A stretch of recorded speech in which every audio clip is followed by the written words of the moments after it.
No matter which team you root for, there's no better place to watch college hoops than Long Neck Sports Grill. 3 locations in Northern Kentucky, 4K TVs all over the place. The sound is always on for the big games, and no place has a better beer selection. Long Necks has an incredible menu, and you've heard me say this, they've got Northern Kentucky's best wings. Wilder, Hebron, and Richwood, whether it's you and your buddies or you just getting some you time, Long Neck Sports Grill this basketball season, stay long, come often.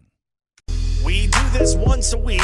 Last couple of weeks, it's been on a Thursday, but typically on Wednesdays, we talk with one of the experts from Ortho Cincy Orthopedics and Sports Medicine. And I've been talking about Ortho Cincy for a while. I recently went to Ortho Cincy, the NKU office, the one in Highland Heights, because I've had a neck issue that I waited way too long to fix, and Ortho Cincy fixed it. My guy, Dr. Angel Velasquez, took care of me.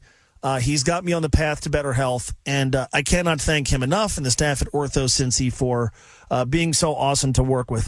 One of the awesome things about Ortho Cincy is they have specialists, locations, and services all over the tri-state, including walk-in orthopedic urgent care at 5 locations with extended evening and weekend hours in Edgewood and Anderson. Learn more at orthocincy.com.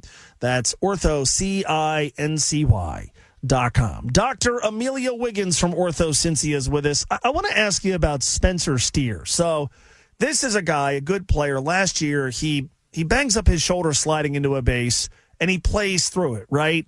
And then he spends the offseason resting, rebuilding strength, and he shows up to spring training, and the shoulder has still been sore. And they limited his throwing, and he was DHing at the start of the spring, and hopefully he's going to be okay. What's interesting is he rested a bunch during the offseason. The pain hasn't really gone away, and they've done an MRI and can't find any structural damage. So let's start there.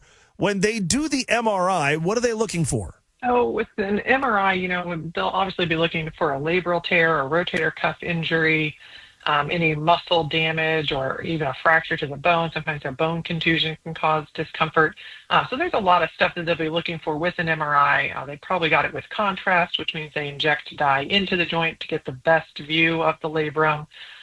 So it sounds like that's good that there wasn't any structural damage, because when we get an MRI, we're thinking, all right, is something torn that needs a surgery to fix it? Or if there's a muscle strain, then we can kind of come up with a prognosis. All right, this will take a few months, a few weeks, et cetera, to heal. So the MRI just gives us a closer look at the pathology there, and then we can anticipate a timeline to treatment and recovery from that. All right, so obviously results are negative. So what are some of the likely causes for the soreness? Yeah, so that's good, that it is negative, although sometimes that's more frustrating. Sometimes you want to see the tear so you can just fix it and kind of get on with it. I think so. Most overhead athletes, will have some level of impingement, and that might be playing a role here. That's where the labrum or the rotator cuff can get pinched between the ball and the socket there. That happens a lot with baseball players, especially, high-level athletes there. And that impingement can linger. And really the treatment is just a lot of therapy and a lot of throwing biomechanics. When we take time away from the sport, we've got to build back from the base, from the ground level. And that's time consuming, Right. So that might be some impingement. There's a lot of biomechanics that go into throwing and muscle recruitment. So if there was an injury to a muscle, that's going to heal, but your brain needs to reconnect with those muscles. And after an injury, that can be hard to lay down those neuromuscular connections again. So to recruit those muscles appropriately in the sequence that they need to be recruited is something that he'll be working through with his trainers. And I think that takes some time and could be playing a role here. The other thing to think about is that I think he played through it a little bit. I think he didn't rest it right away. And so the injury can become chronic then.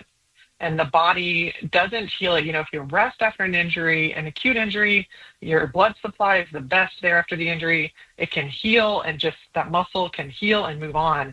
Chronic injuries linger. There's a reason why we shut you down. Kind of less is more at the beginning. So if this has become chronic, if he now has chronic inflammation in the muscle, in the rotator cuff tendon, that can continue to be uncomfortable. It can continue to alter his throwing biomechanics. And that also could be playing a role here. The fact that he just didn't shut it down soon enough. So are we take him longer on the back end? Yeah. So are we talking about something that we could be thinking about and worrying about and talking about deep into the season?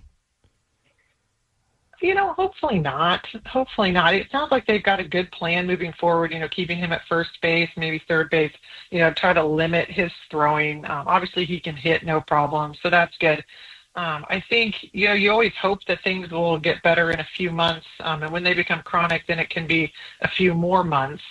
But hopefully they can just continue to tailor his return and not go too fast, and then we can have him healthy, earlier mid-season and forget about it. Yeah, let's hope so. Dr. Amelia Wiggins from Ortho Cincy is with us. We rarely talk about NBA players in this segment, but there's a major injury involving the most promising young player in the sport as far as I'm concerned, and the injury is something that I've never heard of. Victor Wembanyama of the San Antonio Spurs is going to miss the remainder of the season because he is dealing with deep vein thrombosis. No real official word on when this started, so it kind of came from left field. What is deep vein thrombosis?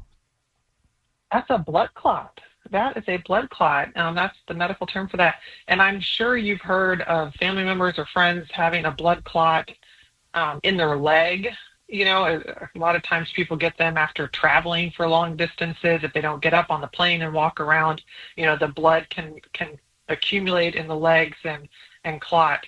It's unusual to happen in an upper extremity. It's even more unusual to happen in a young, healthy athlete. Typically, we see blood clots in our older population that are less healthy, less active, less mobile.